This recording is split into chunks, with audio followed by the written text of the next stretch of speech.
Good morning, YouTube. We are now going to be working on a new project. This is my new project vehicle. It's a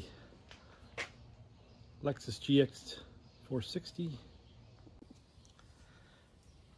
I'll do a quick walk around. This is 2012. Bit rough condition as far as body. Mostly looks really clean, but there's a few dings, dents, scratches here and there. Doesn't really bother me. Vehicle's really fun to drive. Luxurious but yet rugged. That's where my paycheck goes. We're working on the roof rack today. This factory roof rack, it's okay, looks okay. Doesn't have as much capability as I would like. For one problem is it's the clearance between the roof and the crossbars is probably less than an inch. And I want to be putting on a rooftop tent, so that won't work. So in place, we're going to put a Sherpa roof rack. Then for the Lexus, I'm going to need 12mm socket and a what's this, T25 Torx and a small screwdriver to get these covers off.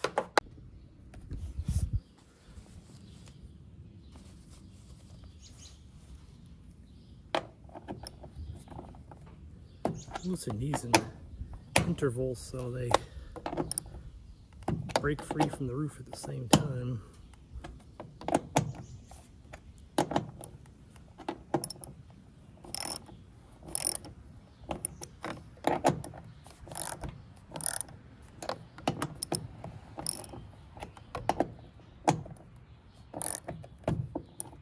That's one's loose. That one's loose. Okay.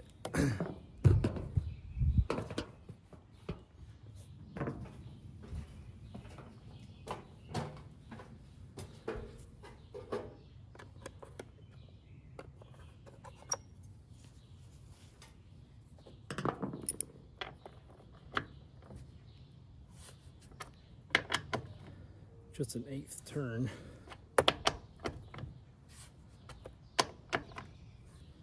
Each of these.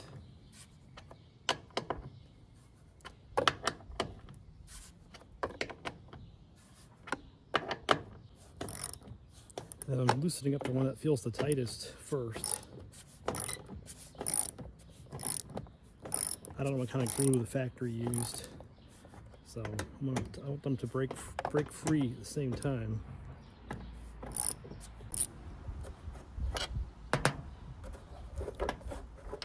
See, they used factory use red thread locker. Powerful stuff. I'm sure they had a reason. There's still some in there. Okay, next.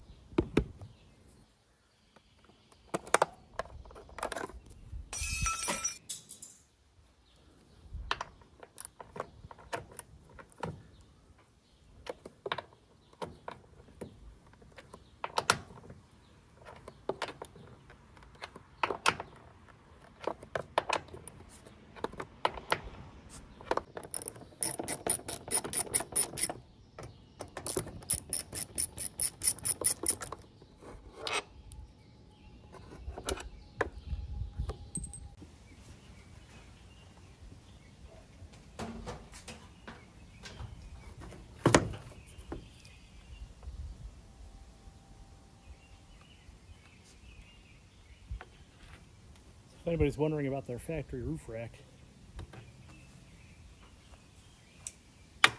it is steel underneath.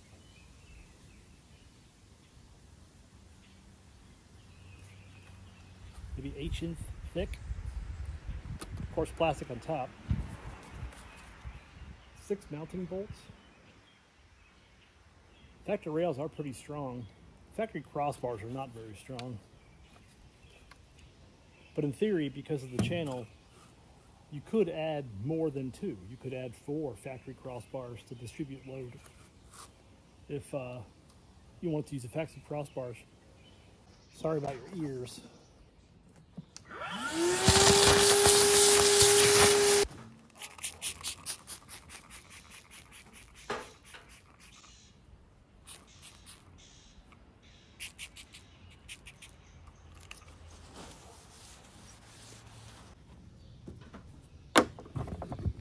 All right, for those of you who are curious about the factory mounts for the Lexus, I understand it's pretty similar to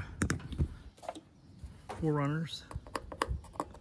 There is some sort of glue residue here on the where the roof rack overlapped.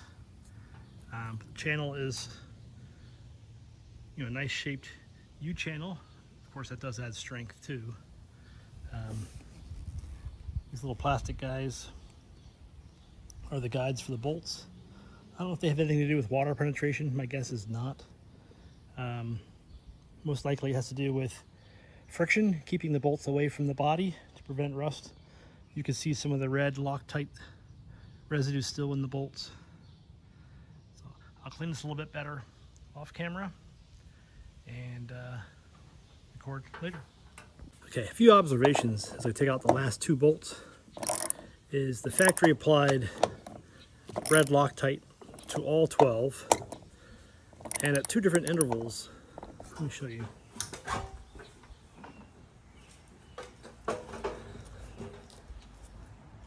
They applied some Loctite at the very tip and some about 2 centimeters higher. My guess is the bottom is to hold it in place. The top is more for waterproofing than it is for structural rigidity. The washers they use are pretty hefty, but they're just rubber. Oh, there's metal in there too. So this will be a lot like what Sherpa is giving us with the metal crush washers. Factory bolts look good.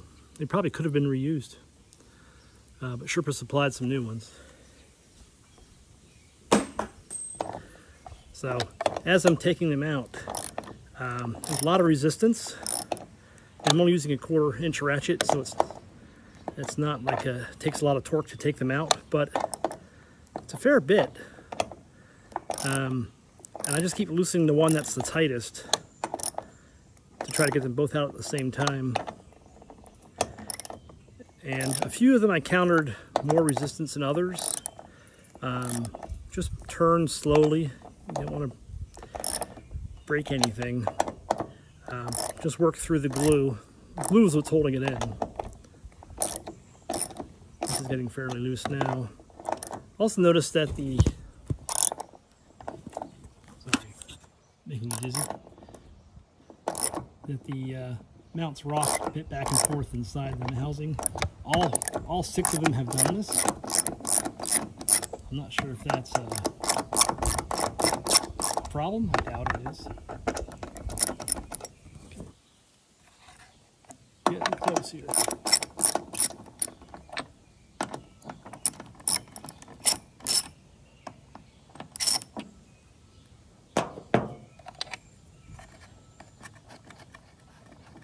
Giving you a look at the glue residue on the bolts.